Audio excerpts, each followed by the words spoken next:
자, 오늘은 우리가 이 양기자의 마지막 땅이라는 소설을 좀 정리를 해볼 건데요. 자, 이 작품은 우리가 사실상 친구들이 뭐 고등학교에 올라 처음 배우는 작품이겠죠. 하지만 이 양기자라는 이 작가는 요즘 뭐 모의고사나 내신에 할 것 없이 굉장히 여러 면에서 나오고 있는 작가예요. 그래서 굉장히 이제 우리 친구들 눈여겨봐야 될 작가 중에 하나고요. 이 마지막 땅이라는 작품은 원미동 사람들이라는 연작 소설의 일부라고 보면 돼요.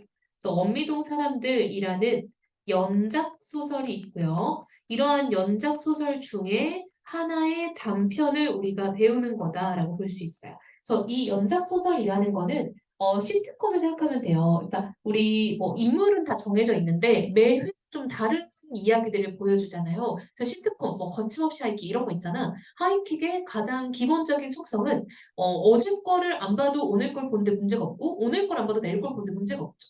드라마 같은 경우는 어저께 오늘, 오늘께 내일 걸로 이어지는 건데 이런 하이킥과 같은 시트콤은 그게 이어지지 않는다. 이게 바로 연작소설과 가장 비슷한 점이고요. 원미동 사람들이라는 연작소설에 있는 거니까 당연히 공간적 배경은 원미동이에요. 그렇죠? 공간적 배경은 원미동이고요. 시간적 배경은 1980년대라고 보면 돼요.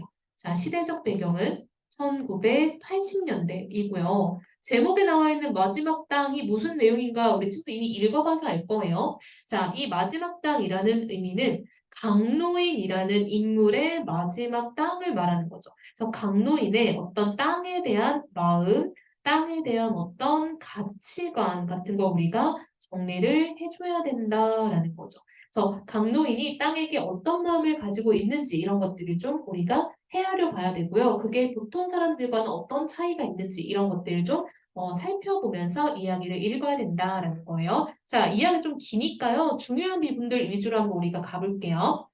자, 내려가 보면요. 자, 이제 우리 소설의 시작 부분이니까 이 부분은 발단이라고 보면 돼요. 발단의 특징은 보통 배경과 인물이 소개된다라는 걸로 볼 수 있겠죠? 자, 근열흘근이나 바람이 억세게 불어댔다. 지독한 꽃샘 바람 때문에 자, 여러분 꽃샘 추위라는 거 어떤 계절에 나와? 그렇지. 계절적 배경은 봄이에요.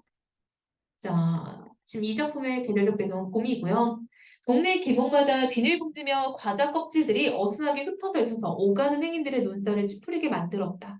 때때로 청소부들이 쓰레기를 주워 모아 공터에서 불을 사르기도 했다. 그럴 때마다 불어오는 바람에 실려 검은 연기가 이리저리 휩쓸려 올라가고 민홍지보다 얇은 그을음들이 나방떼처럼 돌아다녔다라는 거죠. 자, 나방떼는 뭘 표현하는 거야? 그을음을 표현하고 있는 거예요. 지금이죠.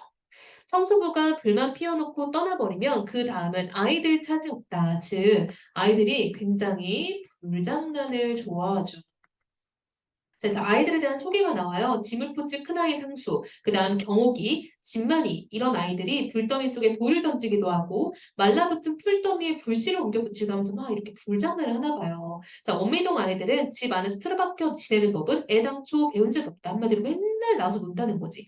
하루 온종일 아이들의 떠드는 소리, 울음소리가 거리에 가득한데 그런 꼬마들이 짜릿한 재미를 앞에 두고 온전할 리가 없다. 아이들의 얼굴은 금세 검댕투성이가 되고 손을 댄 아이가 자지러지게 울며 원미 지물포 주씨가 등장했다라고 해서 이 동네의 사람 중에 하나예요. 자, 원래는 자 이건 이제 주씨에 대한 어떤 인물 소개라고 볼 수 있겠죠.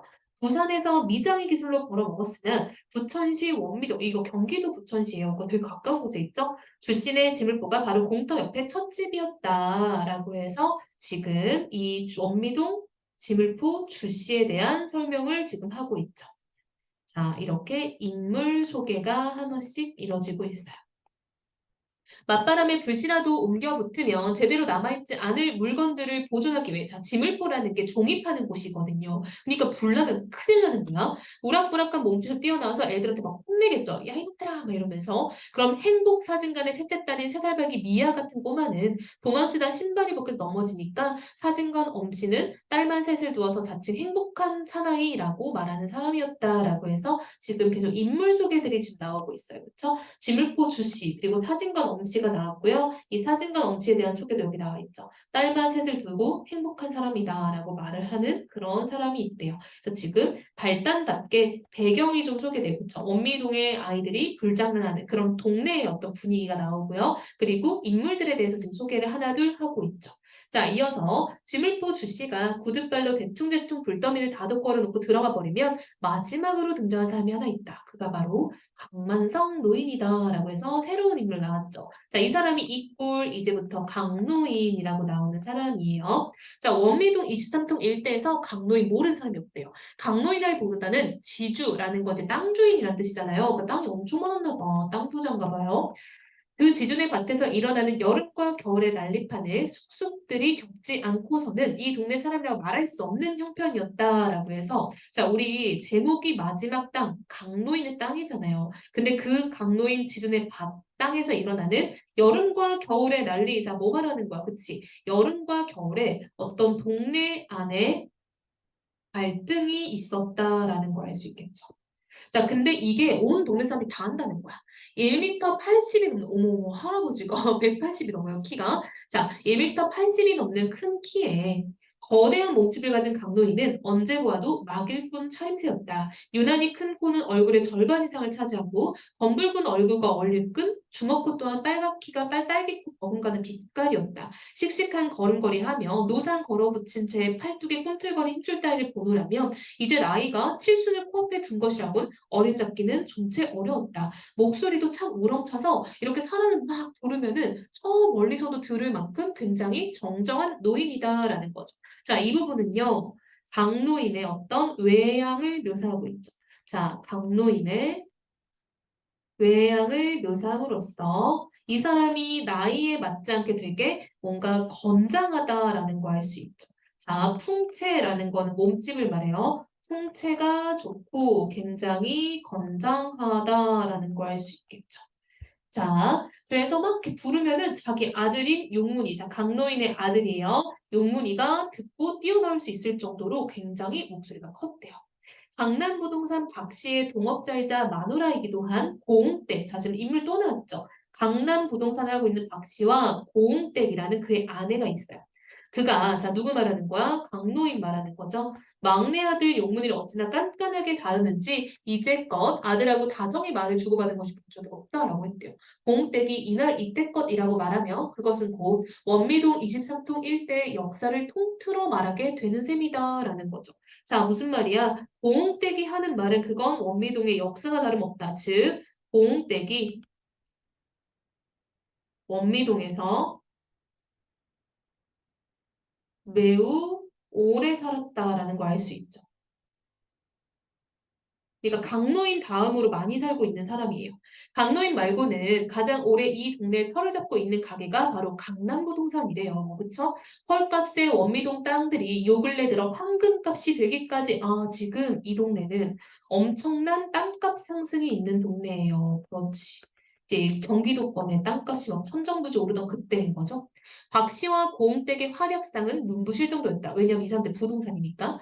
그의 말을 그대로 믿는다면 한때는 서울 개포동 이쪽에 강남 땅을 떡 주무르듯 했던 큰 손이었다가 밝힐 수 없는 모종의 사건으로 한 재단 다 날리고 달랑 맨손으로 부천에 내려와 별볼 일 없는 거각꾼이 돼버렸다는 박 씨였다라고 해서 박 씨에 대한 인물 소개를 또 하고 있죠. 이 박 씨 이꼴 강남부동산의 주인이죠. 자, 또 한 번 인물 소개가 나왔어요. 그래서 틈틈이 인물 소개가 나오고 있죠. 별 볼 일 없다고는 하지만 박 씨가 원미동에서 한 재산 단단히 붙잡았다는 사실에 대해 이의를 제기할 사람은 아무도 없다. 즉 경기도가 발전되면서 땅값이 많이 올랐죠. 그러는 와중에 부동산 인구는 되게 많이 벌었다는 거야. 청소부가 쓰레기를 모아 태운 공터도 강남부동산의 계약서를 쓰고 강론이 팔아넘긴 땅이었다. 그때 들어선 2층 상가가 벌써 4채나 되지만 도로편의 공터는 아직 새 임자가 땅을 묵혀놓고 있는 판이었다. 몇 달 안으로 새 건물이 들어설 자리이긴 했다. 이것을 빼고도 소방도로 왼쪽에는 팔아버리지 않는 땅이 100평 남짓한 덩어리로 셋이나 되었다. 그중 하나는 건재상에게 빌려주어 시멘트나 모래 따위가 그득 들어차 있고 나머지 땅은 강노인이 해마다 아들과 함께 밭을 일구어서 채소들을 가꾸었다라고 해서 지금 강노인의 땅은 뭔가 약간 좀 돈이 많은 돈이 많이 되는 그런 용도로 쓰고 있지 않죠. 그쵸? 그냥 소박하게 땅을 쓰고 있다라는 거 알 수 있죠. 소박하게 땅을 쓰는 중이에요. 남들은 여기다 막 건물 세워서 월세 받고 이럴 텐데 강노인은 그런 데에다가 좀 관심이 없어요. 강노인은 이제 쟤밖에 안 남은 쓰레기 태운 자리를 찾아오는 것도 바로 그 밭 때문이었다. 밭에 거름이 될 만하다 싶으면 그는 어떤 것이라도 낡고 더러운 망태기에 쓸어넘는 사람이었다. 즉 여러분 보세요. 지금 강노인이 어떤 사람인지 우리 좀 드러나요. 왜?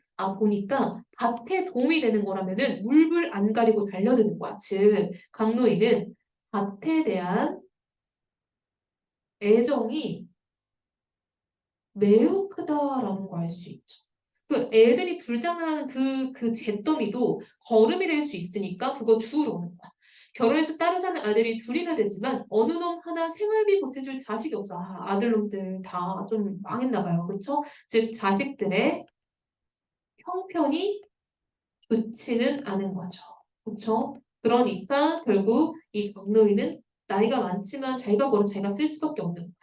전재산과 2층에 세 사는 이가 다달이 내미는 월세만 가지고 사는 형편이니만큼 즉 강노인도 지주라고는 하지만 그렇게까지 부유하게 살지는 못하죠. 그렇죠? 지금 넉넉지 않은 형편으로 살고 있어요. 강노인도 부자냐? 강노인 땅이 시가 몇 억짜리 덩치를 한들 그 땅에 고추 농사나 지어서는 수지가 안 맞는다. 한마디로 이익이 별로 안 된다라는 거죠. 문제는 그 비싼 땅에다가 강노인이 한석고 푸성기, 풀떼기나 가꾸겠다고 고집을 부린 데 있었다. 지난 몇 년간 여러 차례 인자, 누가 사고 싶다 했지만 절대 땅을 팔지 않겠다는 강노인 고집을 맡겨서 시청으로 통하는 2차선 도로의 양편으로는 여전히 밭농사가 계속되는 중이었다라는 걸 알 수 있겠죠. 자, 강노인의 고집으로 인해서 지금 개발이 안 되고 있어요. 즉, 강노인의 땅에 대한 가치관이 드러나고 있죠. 자, 강노인은 땅으로 돈벌이 하는 거에 큰 관심이 없어요. 그렇죠? 돈벌이보다는 자기가 농사지어 사는 삶을 더 원하는 것 같아요. 올해도 봄은 왔고, 자, 여러분 우리 아까 정리했죠? 꽃샘추위 계절적 배경은 봄이다. 그래서 강노인은 어김없이 허름한 옷차림으로 맨발 위에 신은 검정 고무신을 끌고 자신의 밭의 모습을 나타냈다. 즉, 뭘 알 수 있어? 올 봄에도 강노인은 어김없이 농사를 짓겠다라는 걸 알 수 있겠죠. 자, 농사를 지속할 계획을 가지고 있어요. 그쵸? 강노인은. 자, 이어서 이제 본격적인 사건의 실마리가 풀려나가는 단계, 전개로 넘어왔어요. 겨우내 굳어있던 땅은 괜히 날 들어가기가 썩 힘이 들었고 게다가 돌덩이처럼 틀어박힌 연탄재 부스러기들을 일일이 골라내다 보면 한 두둑을 엎는데도 꽤 오랜 시간이 걸렸대요. 자, 연탄을 쓰던 시대구나. 1980년대쯤 된다라는 걸 알 수 있겠죠. 자, 시대적 배경을 알 수 있는 소재가 나왔고요. 자, 이 당시는 연탄을 주로 쓰던 1980년대. 우리 응팔 봤어요, 친구들? 응답하라 1988 보면은 연탄 쓰고 손동이 막 연탄재 이렇게 부시는 장면 나오잖아요. 이 당시에 연탄 썼다라는 거지. 용문이가 지난달 내내 연탄재들을 걷어내고 맨 땅을 내놓았다고 한 꼴이 요 모양이었다. 서울 것들이란이라고 강노인의 어떤 가치관이 드러나죠. 자, 강노인은 서울 사람들, 즉 도시 사람들에 대한 어떤 부정적 인식이 드러나 있죠. 도시 사람들에 대한 비판적 인식, 부정적 인식이 드러나 있어요. 근데 이 도시 사람들 이꼴 자기 동네 사람들 말하는 거죠. 이 동네 사람들이 결국 다 서울에서 넘어온 사람들인 거거든요. 서울의 집값이 너무 비싸니까 경기도까지 온 거예요. 그렇죠? 강노인은 끙끙거리면서 욕설 내뱉고요. 강노인의 괭이를 내던지고 밭 끄트머리로 걸어간 사이 언제 나왔는지 부동산 박 씨가 아른 채를 했대요. 자, 자그마한 체구에 검은테 안경을 쓰고 머리는 기름 발라서 막 정리를 하고 박씨의 면상을 보느니 강노인으로서는 괴롭기 짝이 없대요. 뭔가 자기 스타일이 아닌가 봐. 그쵸? 얼굴만 마주쳤다면 땅을 팔아보지 않겠느냐고 은근히 회유를 거듭하더니 임자가 나섰다고 이제 집까지 찾아와서 막 영감님을 설득을 하는 거예요. 그쵸? 자, 지금 여기도 또 인물 소개가 한 번 나왔죠. 박씨가 이렇게 생겼대요. 그것도 강노인의 나머지 땅을 한꺼번에 사들여서 길 이쪽 저쪽으로 쌍둥이 빌딩을 지어 부천의 명물로 만들 것이고 거기에 초호합한 위락시설이 들어서서 동네가 삽시간에 환해질 것이라고 지금 박 씨가 설득을 하고 있는 거죠. 자, 이게 바로 박 씨의 노인에 대한 감언이설이라고 할 수 있겠네요. 그쵸? 1층에는 상가, 2층에는 사우나, 뭐 거의 계획 다 해놨어. 그쵸? 근데 강노인은 그게 마음에 안 드는 거야. 그리고 어차피 안 팔 거기 때문에 그냥 말하는 말들 무시하고 있다라는 거죠. 영감님, 유사장이 저 신곡동 쪽으로 땅을 보러 다니나 봅니다. 영감님은 물론이고 우리 동네의 발전을 위해서 그렇게 애를 썼는데 라고 지금 이야기를 하고 있죠. 자, 이게 바로 박 씨 부부, 즉 둘 다 부동산 하잖아. 공대 가구. 자, 이렇게 강로인에게 지금 회유를 하고 있어요. 이 유사장이 나름 노력했다라는 거죠. 동네 발전을 위해서. 그러니까 우리가 모른 체 할 수 있겠어요? 라고 얘기하죠. 자, 그러면서 참말로 이 양반이 지난 겨울부터 무진 애를 썼구만요. 한마디로 자기들도 노력했다라는 거야. 그러니까 자기들도 부동산도 되게 노력을 많이 했으니까 제발 땅 좀 파세요라고 지금 회유하고 있는 거죠. 이렇게. 강노인은 가타부타 말이 없고 이번엔 박 씨가 나섰다. 자, 또 한 번 얘기하네요. 아직도 늦은 건 아니에요. 라고 한 번 더 생각해 보세요. 여름마다 똥냄새 풍겨주는 밭으로 두고 있기보다는 평당 100만 원 이상으로 파는 게 낫지 않겠어요? 이제는 더 이상 땅값이 안 오를 거예요. 그러니까 이제 제발 팝시다. 라고 또 회유하고 있죠. 그쵸? 자, 회유 세 번째예요. 자, 그리고 나서 보니까 이쯤이 88 올림픽 하던데. 여러분, 88 올림픽이 언제야? 그치? 1988년이잖아. 시대적 배경은 역시 1980년대라는 거 알 수 있겠죠. 자, 그러면서 말이 안 끝났어요. 영감님도 욕심 그만 부리시고 제발 이 땅 팝시다 라고 얘기를 하면서 영감님의 아내인 경국의 할머니, 자, 강노인의 아내예요. 아내도 이거 되게 팔고 싶어 해요 라고 지금 설득을 하고 있는 거죠. 고흥댁은 이제 강노인의 마누라인 누구 경복이 할머니까지 이야기를 했대요. 강노인은 아무런 대꾸도 없이 그냥 일하던 자리로 돌아갔대. 무시하는 거죠. 그 등에 대고 박 씨가 마지막으로 또 한마디 던졌대. 아직 안 끝났어. 자, 마지막 회유가 한 번 더 있나 봐. 그치? 아직도 유사장은 마음이 이 땅에 있는 모양이니까 영감님 마음에 잘 조정해보고 일단 결정 좀 해주세요. 라고 지금 회유를 5번에 걸쳐서 했죠. 자, 1, 2, 3, 4, 5 이렇게 했어요. 자, 이런 것들은 우리가 말하기 방식에 대한 문제가 나올 수 있으니까 정리해 놓읍시다. 자, 말하기 방식이라는 거는 지금 이 부동산을 하고 있는 박 씨와 공댁이 강노인을 설득하고 있잖아요. 근데 어떤 것들에 대한 지금 이제 근거를 가지고 설득을 하고 있는지 이런 것들 문제 나올 수 있으니까 다시 한번 꼼꼼히 읽어보세요. 자, 땅값 따위는 관계없이 땅을 팔지 않겠다는 의사표는 누차했건만 박 씨의 말본세는 언제나 저 모양이다. 서울 것들이란이라고 또 생각을 했대요. 그쵸? 박 씨네가 복덕방 안으로 들어가. 복덕방은 부동산이에요. 그는 한마디 내뱉는다. 저들 내외가 부부 말하는 거죠. 원래 전라도 사람이라는 걸 모르지 않나 강노인에게 있어서 원미동 사람들은 다 서울의 끈앞풀이라는 거는 서울의 끝에 달려있는 사람들 한마디로 뭔가 앞잡이 노릇하는 사람들 뭐 이런 느낌인 거예요. 도대체가 서울 것들은 밭에서 풍겨나오는 두업 냄새라면 질색 자망을 하고 손을 내젓는 천하의 본데 없는 막대 것들이라니까 라고 생각을 한대요. 자, 이렇게 강노인은 이 땅에서 농사 짓는 것을 굉장한 가치라고 지금 보고 있는 거죠. 박노인은 팽개쳐 두었던 괭이 자루에 묻은 흙을 대충 털어내고는 다시 밭을 일구기 시작했다. 겨울 동안 좀 쉬고 있는 밤, 왜냐면 겨울엔 농사 안 짓잖아요. 망할 놈의 연탄재나 산같이 내다버리는 못된 습성을 떠올리면 괘씸하기가 짝이 없대요. 아, 지금 이 동네에는 갈등이 있어요. 무슨 갈등인가 봤더니 겨울만 되면은 사람들이 이렇게 밭에다가 강노인 밭이죠. 여기다가 연탄재를 몰래 버리는 거야. 자, 즉 이거는 강노인과 동네 사람들의 어떤 외적 갈등이라고 할 수 있겠죠. 왜 그러냐면 사람들 입장에서 참고 있는 거야. 이 강노인이 농사 짓는다고 막 여기다 거름 붓고 이러면 똥냄새가 너무 많이 나는 거야. 그 사람들 막 짜증나는 거죠. 그래서 복수하는 거예요. 자, 그러면서 부추밭에 뿌리는 오줌에서부터 여름이 되어 김장배추 갈기 전에 얹어두는 푹 삭힌 인분, 사람똥이죠. 이르기까지 서울 끈앞풀들의 극성 때문에 실컷 장만해둔 밑거름조차 제대로 쓰지도 못하고 구석구석한 땅에서 수확을 거두던 것이 요 몇 해 농사의 실정이었다라는 거. 자, 또 무슨 갈등이 있어? 이렇게 원래는 사람의 이런 똥 같은 거를 이렇게 뿌려줘야 되는데 사람들이 너무 싫어하니까 강로인이 이것도 못하고 있대요. 즉, 강로인은 지금 동네 사람들과 갈등을 겪고 있는 거죠. 거기다가 매년 겨울이면 밭은 쓰레기장으로 변한대. 왜? 연탄재 때문에. 연탄재를 사람들이 여기다 몰래 버리는 거야. 겨울 동안 용문이 녀석을 시켜 밭을 지키고 때로는 직접 나서서 밤사이 몰래 연탄재를 내다버린 동네 사람들 지키곤 했지만 헛된 일이었대요. 올 봄에도 역시 트럭 한 대분 이상의 연탄재를 생돈 들여서 치워야 하는 손해를 입었대. 그 사람들이 몰래 버리는 거야.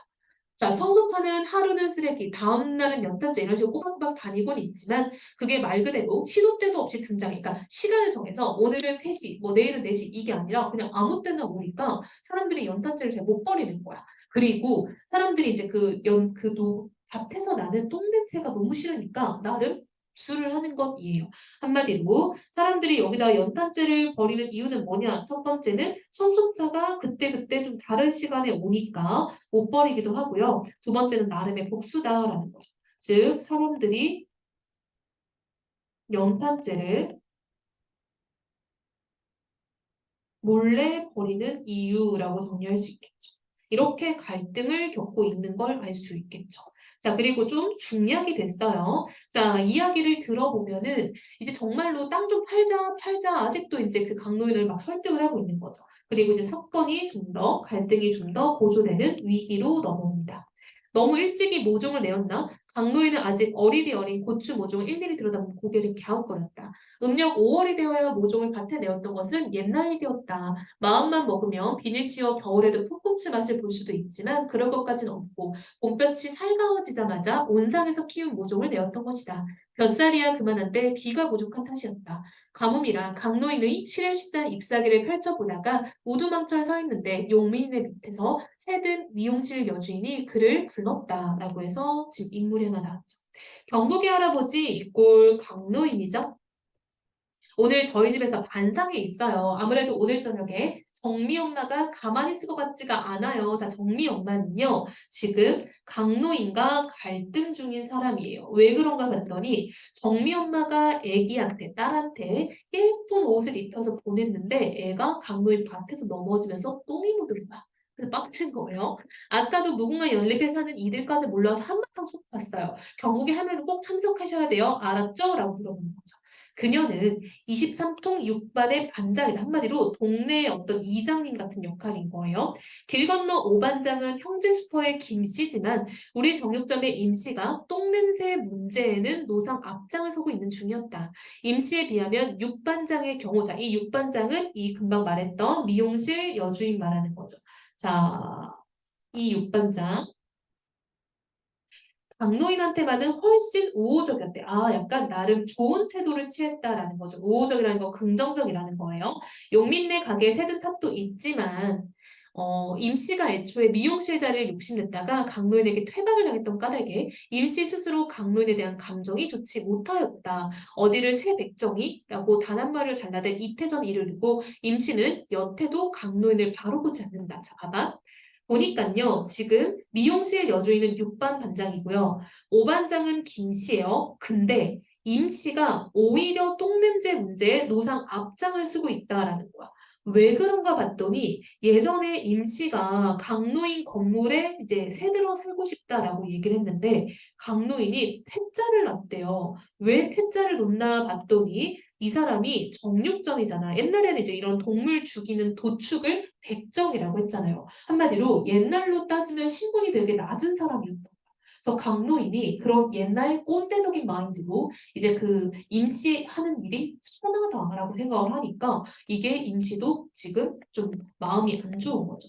갈등을 겪고 있는 거죠. 6반에 비하면 5반에서는 똥냄새나 물것이라는 거는 이제 벌레 같은 거 말해요. 우리 보통 사람 똥 같은 거 약간 좀 더러우니까 벌레 많이 생기잖아. 그게 좀 적은데도 오히려 5반이 더 난리야. 왜? 임시가 강노인을 싫어하니까 일부러 더 난리치는 거야. 구청에다 계속 신고하고 막 저 농좀 어떻게 없애자 막 이러고 있는 거예요.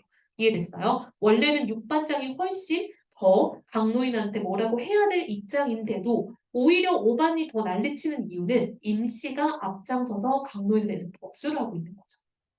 근데 돼지나 닭을 집단으로 사육하는 것도 아니고 노는 땅에 풀떼기 좀 갈아먹고 있는 게 뭐가 문제냐라고 시청은 강노인 편을 들어준 거죠. 즉 한마디로 임씨가 시청에다 진정서까지 내서 시청까지 나섰는데 결국은 강노인이 이겨버린 거야. 그쵸?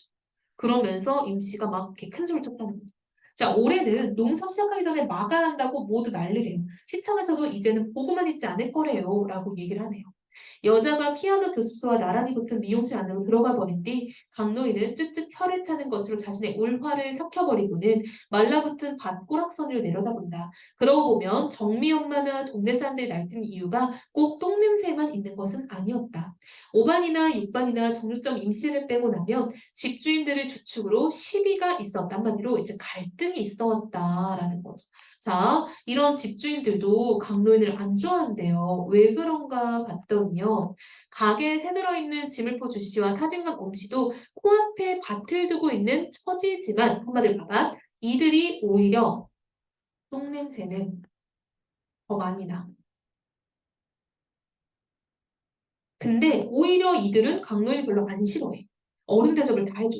새빵 신세인 진만이 아버지도 그렇고 청소한 김씨도 오히려 강노인한테 우호적이야. 그러니까 사람들이 이렇게 강노인에게 막 짜증을 내고 이러는 게 똥냄새뿐만이 아니라는 거예요. 그쵸? 왜 그런지 봤더니 강노인이 그렇게 농사를 짓고 있으니까 건물이 안 생기죠. 그러니까 이렇게 봐봐. 양쪽 거리에 건물들이 막 이렇게 있고 호화스러운 지역에 똥냄새 나는 밭이 이렇게 있는 거야. 사람들 입장에서는 강노인 때문에 우리 동네가 발전을 안 한다라고 짜증이 내는 거죠. 즉, 집주인들이 강노인을 싫어하는 이유는 뭐냐면 강노인 밭 때문에, 강노인의 땅 때문에 집값이 안 올라서인 거예요. 저걸 없애야지 집값이 오를 텐데 이러는 거야. 도로변의 땅에다가 사람 똥 뿌리며 푸성기나 갈아먹는 데서 동네 모양새가 영 말이 안 나는데 한마디로 감지가 안 난다는 거야. 동네 신수가 훤해야 집값도 오를 터인데 모름지기 강노인이 밭이 저러고 있어서 제값대로 보지 않는다라는 불만들이 너무 크다는 거죠. 한마디로 똥냄새뿐만 아니라 이제 그 집값이 안 오른다는 이유로 사람들은 강노인을 싫어했다는 거죠. 반상회가 열리건 말건 강노인은 용문이 데리고 밭에 물을 댈 작정으로 집으로 돌아왔대요. 근데 용문이 이놈 새끼는 어디 갔어. 그래서 결국은 용문이가 못하고 용민이가 있는 걸 보고 그 용민이 꼴 둘째죠. 얘한테 야 물 좀 밭에다가 갖다 넣어라 라고 작정을 했대요. 한마디로 지금 사람들은 강노인을 단단히 벼르고 있는데 강노인은 반상회를 신경도 안 쓰는 거죠. 그러니까 사람들은 막 벼르고 어쩌고 저쩌고 하고 있는데 강도는 그래 뭐 이러고 넘어가는 거예요. 자 그러면서 이제 자기 둘째 아들한테 물 좀 날라라 라고 얘기를 하는 거야. 그랬더니 용민이 지금 서울 가는 길이에요. 제가 저 나를게요. 자 내는 누구야? 이제 경국의 할머니겠죠. 아내 말하는 거야. 뒤등에 파놓은 펌프처럼 걸어가다 뒤돌아보니 마누라가 아내 입술을 뚝 내밀고 안색이 좋지 않았다라는 거야. 즉 마누라가 지금 기분이 안 좋다라는 걸 알 수 있죠. 기분이 좋지 않아요.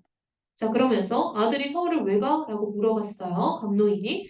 그랬더니 제 형이 보냈대요. 처가, 즉 와이프네 집안이죠. 돈 구워오라고. 지금 직공들, 공장에 일하는 직원들 월급도 몇 달째 못 줬다는 거야. 자, 보니까요. 지금 아들들의 사업이 좋지가 않은 거야. 아들들의 사업 형편이 좋지 않아요. 그러니까 이 엄마인 경국의 할머니 입장에서는 어떻게 도와줘? 땅 팔아서 돈 좀 만들어서 아들들 좀 도와주세요 라고 얘기를 하는 거야. 그는 두 번 다시 만화 쪽을 보지 않고 뒷곁으로 가서 펌프물을 뽑아 올린다. 밑 빠진 독에 물 붓기라고. 자 이게 뭐야? 속담이죠. 자 이러한 속담은 우리 관용적 표현이라고 해요. 자, 한마디로 자식한테 맨날 첫날 돈을 다 쏟아 부었는데 뭐 되는 게 없는 거야. 그러니까 답답한 거지. 쓸 줄만 알지 벌어들일 줄 모르는 녀석들이 간덩이만 부어서 일만 크게 벌여놓고 뒷감당은 모두 아버지에게 떠넘기는 짓들이 오늘까지 계속이었다. 남들 다 하는 월급쟁이는 마다하고 떼돈벌 궁리에 떼돈만 날리는 녀석들, 즉 누구? 아들들이다. 누구 돈이든 쏟아붓고 보지 않던 섣부른 행동이 결국은 그의 땅덩이로 막아져야 할 것임을 불보듯 뻔한 노릇이었다라는 거죠. 한마디로 아들들이 사고 칠 때마다 강노인 땅 팔아서 해결했던 거야. 그날 저녁에 반상회에는 강노인도 그의 아내도 참석하지 않았대요. 그놈의 똥 타령을 왜 내가 뒤집어 쓴답니까? 하고 아내도 가기 싫다는 거야. 한번 들여다보라는 그의 언질에 마누라는 퉁퉁댔다라는 거죠. 경국이 녀석이 저녁밥도 안 먹고 쪼를 달려서 일러바치는 말로는 돈 구하러 나갔던 큰며느리가 돌아오는 길에 반사회까지 참석한 모양이니 뒤소식이야 누구한테 들어도 알 수 있을 것이므로 내외 즉 강노인 부부죠. 강노인 부부는 일찌감치 잠자리에 들었다라는 거죠. 자, 이제 갈등이 최고조에 달하는 절정 부분이에요. 다음날 아침 첫 새벽부터 밭에 나왔던 강노인은 그만 입을 쩍 벌리고서 채 말을 잃었대요. 자, 왜 그런가 봤더니 깜짝 놀랄 만한 일이 생긴 거야. 자, 밭에 회로가 돼 있던 거야. 세상에 이런 법은 없었다. 손가락만한 고추 모종이 깔려있는 밭에 연탄재들이 나뒹굴고 있지 않은가? 겨울 빈밭에 내다버리는 거야. 그럴 수 있다 쳐도 목숨, 자, 뭐 말하는 거야? 그치? 이 목숨은 이제 고추 모종 말하는 거죠. 고추 새싹들이 자라고 있어요. 고추 모종이 있는 밭에 연탄재를 내던진 건 명백히 짐승, 즉 동물이나 하는 짓이다. 한마디로 예의가 없고 도덕이 없는 짓이다라는 거죠. 반상의 끝에 도끼 어린 동네 사람들이 저지른 것을 대번 알 수 있었지만 이런 짓거리까지 해낼 줄이야 짐작도 못했대요. 수십 덩어리의 연탄재 폭격을 당해 짓뭉개진 모종이 한 고랑만 해도 숱했다. 많았다는 거죠. 세상에 막된 인종들이라고 지금 강노인이 생각을 하는 거죠. 동네 사람들에 대해서. 강노인은 주먹구를 실룩이며 밭으로 달려들어 닥친 대로 연탄재를 길가에 내둬둔다. 서울 것들이나 되니 살아있는 밭에 해코지할 생각을 갖지라고 생각을 하고 있죠. 땅을 아는 자들이라면 저 시퍼런 하늘이 무서워라도 감히 이따위 짓은 못했다. 흰 연탄재 가루를 뒤집어 쓰고 쓰러져 있는 죄 없는 풀잎을 차마 바로 볼 수 없어서 강노인은 잔뜩 허둥대고 있었대요. 자, 지금 강노인은 이러한 생명들, 즉 고추 모종 아주 작은 새싹이잖아요. 근데 이러한 생명에 대해서도 굉장히 존중하는 마음이 드러나 있죠. 그래서 매우 안타까워하는 거야. 어떻게 살아있는 이런 식물들한테 이런 짓을 할 수 있지? 라고 사람들이 화가 나는 거죠. 도로 청소원인 김 씨가 아침밥을 먹으러 들어오면서 강로에 검정옷이 벗겨진지도 모르고 손바닥으로 연탄재를 끌어모으느라 정신이 없었다. 밤사이 무슨 일이 있었는지 눈여겨보지 않은 알턱이 없던 김 씨가 인사랍시고 던진 말은 오히려 가관이었대요. 영감님네 땅 내놔줬다면서요? 라고 지금 말을 하고 있는 거죠. 이제 넘길 거라면서요? 했더니 누가 그런 소리를 해? 시뻘건 얼굴을 획 돌리고 병력같이 고함을 지르는 톤에 지금 어때요? 굉장히 화가 많이 났죠. 자, 화가 난 강노인의 모습이 보여요. 김 씨가 옹질 뒤로 물러났다. 놀란 거죠. 어젯밤 반상회에서 백 며느님이 그러셨다는데요. 어제 큰 며느리가 거기 반상회에 참가했다라고 했잖아요. 근데 며느리가 땅 팠다고 했대요. 우리 집 옆편한테 들은 소리라서 더 들어볼 것도 없이 강을 곧장 집으로 뛰어가서 벗겨진 신발을 짝짝이로 깨어차고서는 얼갈이 배추와 열무들을 다듬고 있는 마누라가 노인의 허둥대는 기세에 토끼 눈을 뜨고 일어섰대요. 자, 지금 보니까 이렇게 신발을 짝짝이로 이렇게 막 이렇게 신고 뛰어다니는 거는 굉장히 다급한 마음을 알 수 있는 거죠. 강노인의 다급함. 그렇게 말한 게 아니라 우리 아버님 근력이 쇠하셔서 올해일랑 더 이상 일을 못 하시니까 파실 모양이라고 말을 했대요. 자, 아까 뭔가 말을 하긴 했다는 거지. 큰며느리가 할 거예요. 라고 반상에서 나름 얘기를 했나 봐요. 큰며느리의 말이죠. 경국이 어머니 이꼴 큰며느리예요. 동네 사람들 닭다리 그냥 해본 소리겠죠. 그냥 밭에다가 그 지경을 했던 거 보면 오죽하겠슈. 틀린 말도 아니고 땅 팔아서 아들 살리고 남는 돈은 은행에 넣어 이자나 받으면 우리 집도 신가이나 편하지 뭘 그래요. 라고 지금 아내는 땅을 팔길 바라는 거죠. 아내는 땅을 팔았으면 좋겠는 거예요. 밭이 그 지경에도 마누라는 천하태평이었다. 즉 강노인과는 좀 대조되는 모습을 보이는 거지. 자, 강노인과는 좀 가치관이 다른 거죠. 그냥 이제 이 어머니, 며느리가 미안, 아내는 그냥 땅 팔아서 아들들 도와주고 그냥 이제 그 돈으로 좀 편하게 살고 싶은 거예요. 그렇죠? 자, 이어서 볼게요. 86인가 88인가 때문에 도로 주변 미아 산업이 한창이 나는데 밭농사를 그냥 두고 보겠수? 라고 지금 또 아내가 엎친 데 덮친 격으로 또 얘기를 막 시작하죠. 88 올림픽 말하는 거고 도로 주변 미아 산업 역시 이게 다 이제 올림픽을 앞두고 우리나라에 이제 이런 1980년대에 이런 사업들이 많았어요. 그래서 시대적 배경을 알 수 있는 말이 또 나왔네요. 팔팔자는 어차피 이곳에다 뭐 은행도 짓고 병원도 짓게끔 계획 다 되어 있던데요. 시에다 팔면 금이나 제대로 쳐줍니까? 그 전에 땅 팔자고 라고 하자마자 강노인이 화가 나서 시끄러워라고 하죠. 마누라 입을 봉에 놓고서 강노인은 이내 밭으로 되돌아왔다. 한 폭이라도 살릴 수 있는 만큼은 건져내야 할 고추 모종들 때문에 한시가 급한 강노인이었다. 반상의 파문은 그것으로 끝난 것이 아니었다라는 거죠. 봐봐. 반상회에서 큰 며느리가 내뱉은 말의 파문인 거죠. 자, 뭐라고 말했어? 아버지, 땅 파실 거예요. 라고 이야기한 것의 파문이 끝이 아니었대요. 반상의 소식이 알려지자마자 연립주택을 찬다는 은혜의 엄마가 찾아온 새로운 인물. 경국의 엄마가 즉 이 사람 이제 큰 며느리죠. 큰 며느리가 지난달에 돈을 꿔갔대요. 돈 좀 갚으라고 얘기를 하는 거야.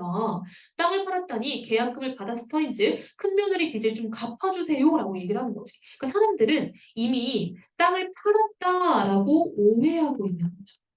강노인의 주먹구가 더욱 빨개졌다. 당황한 거죠.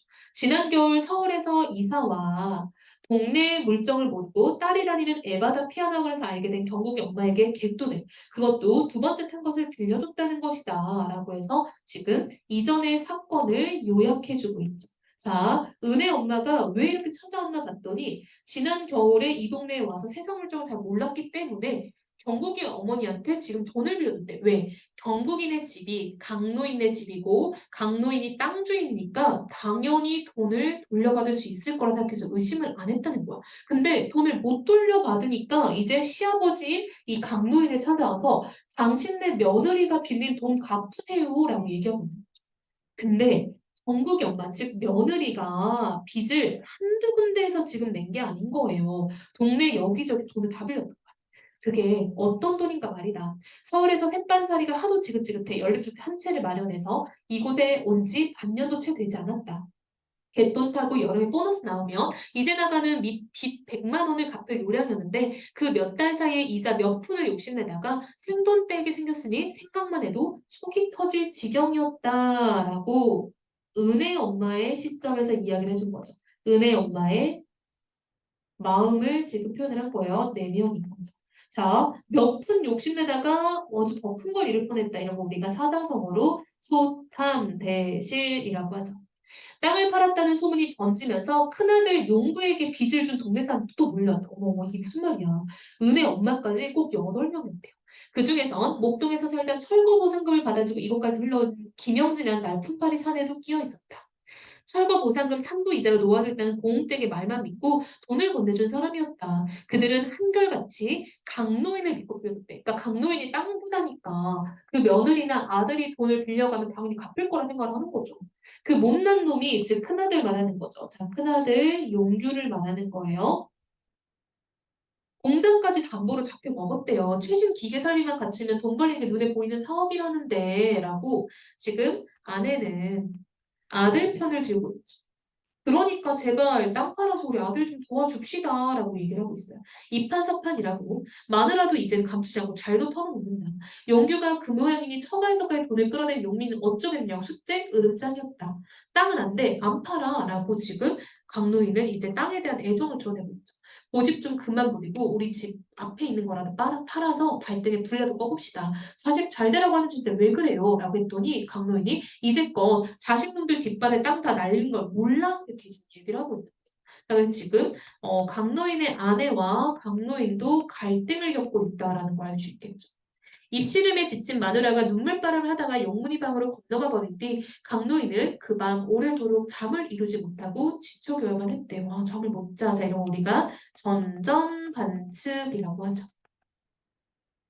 자식 농사는 포기한 지 오래지만 해마다 씨를 뿌리고 수확을 거두는 재미만큼은 쉽게 포기할 수 없는 그였다. 서울에서 밀려나온 서울 것들 때문에 여기까지 땅값이 들먹거린 북새통을 치렀고 그 와중에 자식들이 모두 저 푼수로 커버렸다는 원망도 많은 게 강호인이었다. 왜냐면 아들들이 우리 아빠 땅 보자 이러면서 믿는 구석 있으니까 막 자랐겠죠. 씨 뿌린 땅에서 거두어들이는 수확이 아닌 담에야 어찌 땅 팔아서 그 돈으로 쌀 사고 채소 사며 살 수 있을 것인가? 라고 강노인은 내가 내 힘으로 농사를 지어서 번 돈으로 먹고 살아야 된다라는 가치관이 들어있는 거죠. 농사꾼 주재료는 평생 만져볼 엄두도 못 대는 큰 돈이 굴러들어왔어도 쉽게 생긴 내력만큼 씀씀이도 허망하기 짝이 없다.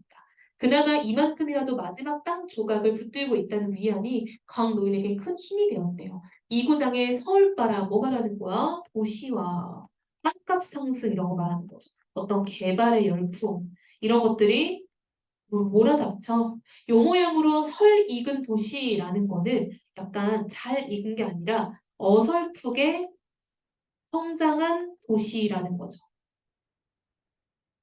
이 아직껏 넓디 넓은 땅을 가지고 있을 것이 틀림없는 스스로를 생각해보면 더욱 우라가 치밀었는데 다 부질없는 노릇이었다. 빚쟁이들이 몰려오는 줄 번연히 알면서도 들여다보지 않고 모른 척하는 용규 부부를 생각하면 괘씸하기 짝이 없지만 이제 강노인이 거둬야 할 일만 남은 셈이었다. 한마디로 강노인은 어쩔 수 없기 때문에 땅을 팔아야겠다라고 결심한 거예요. 아유, 그쵸. 자식 농사 잘못 지어가지고 이 아들 새끼 때문에 땅 다 팔아먹어요. 그쵸? 자, 이제 결말 부분입니다. 온갖 갈등이 해소되고 끝나는 부분이죠. 다음날 아침 강도인은 느지막이 집을 나섰다. 마누라한테는 아무런 내집도 하지 않대. 왜냐면 마누라가 땅 팔려고 계속 성화였잖아요. 이미 결심은 했지만 굳이 말을 안 했대요. 그러나 발길은 여전히 밭을 향했대요. 그러니까 땅을 팔 결심을 했는데도 밭에 대한 애정이 되게 크다라는 걸 알 수 있죠. 그럼에도 불구하고 밭을 간 밭고랑 사이로 밀고 올라오는 잡초를 뽑아내면서 문득 뒤돌아보니 원미산 장대봉이 그새 많이 푸르러져서 제법 운치가 있었다. 멀리서 보아야 아름답다 하여 멀매라 불리던 산이었다. 젊었을 적 나무화로 숱하게 오르내려서 능선마다 그의 땀방울이 묻어있기도 한 산이다. 그때가 언제인데 참 즐기게도 오래 선다는 생각이 들었다. 땅에서 뽑아나와 잠깐만에 이파리들 축 늘어져 버린 잡초를 새삼스레 들여다보다가 강노인은 시름없이 밭을 둘러보았다. 즉 한마디로 되게 허탈한 거죠. 씁쓸한 거죠. 아유, 이것도 팔아야 되네, 뭐 이런 마음이겠죠.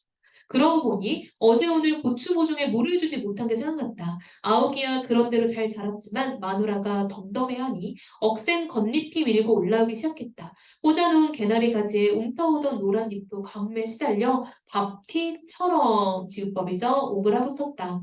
햇살은 푸지게 내리쬐고 아이들은 지물고 옆에 옹기종기 모여서 땅 따먹기 놀이를 하고 있었다. 자, 지금 보니까 여러분 강노인은 마음이 너무 안 좋죠.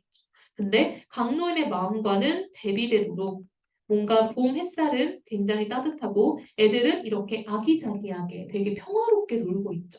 그래서 되게 평화로운 이런 풍경과 강노인의 마음은 대비되고 있는 거죠. 강노인은 지금 마음이 너무 안 좋은데, 그치? 강노인은 큼큼 헛기침을 해가며 강남 부동산으로 걸어갔다. 그러나 이내 되돌아서서 집을 향해 바쁜 걸음을 옮긴다. 암만 해도 물 한 통쯤은 저 날라서 우선 이것들 모종들 그쵸? 목이라도 축여줘야겠다라는 생각이 있었대요. 아, 강노인은 정말 이런 식물들에 대한 애정이 매우 크다라는 걸 알 수 있죠. 자, 이야기가 끝났는데요. 와, 진짜 길죠. 이거 할 때마다 숨 넘어갈 것 같아요. 자, 일단 이 이야기는요, 마지막 땅이라고 대표되는 이 강노인의 땅에 대한 어떤 이야기를 가지고 있는데요. 강노인은 이 땅을 굉장히 애정 있고 뭔가 자신이 손수 일궈서 그 밭에서 난 것들로 생활을 하려는 그런 가치관을 가지고 있는 거죠. 자, 강노인은 땅에 대해서 굉장히 애정을 가지고 있는데요. 이런 것들과 달리 동네 사람들은 땅을 그냥 경제적 수단으로 보고 있죠. 그래서 이런 가치관의 차이 때문에 동네 사람들과 겪고 있는 어떤 갈등이 주된 이야기인 거고요. 굉장히 이제 그 산업화 시대에 이제 드러나는 어떤 좀 보편적인 문제를 보여주고 있어요. 그래서 이런 것들이 이제 그 당시에 일반적이고 일상적인 이야기였다라고 해서 세상의 어떤 그런 모습을 보여주는 세태적이고 일상적인 내용의 소설이라고 볼 수 있어요. 자, 그리고 이렇게 땅에 대한 가치관이 충돌한다라는 점에서 우리 이태준이라는 작가의 돌담이라는 작품이 있어요. 이것도 보면은 어떤 전통적인 가치관과 현대적인 가치관이 충돌하는 그런 내용이 담겨 있거든요. 그래서 연계 지문으로 많이 나오니까 그 부분도 나중에 한번 눈여겨봅시다. 자, 이야기 흐름이 엄청 길었어요. 그러니까 다시 한번 처음부터 끝까지 읽어보고 질문은 없는지 한번 정리해 보고요. 질문이 있다면 정리해 와서 쌤한테 꼭 물어봅시다.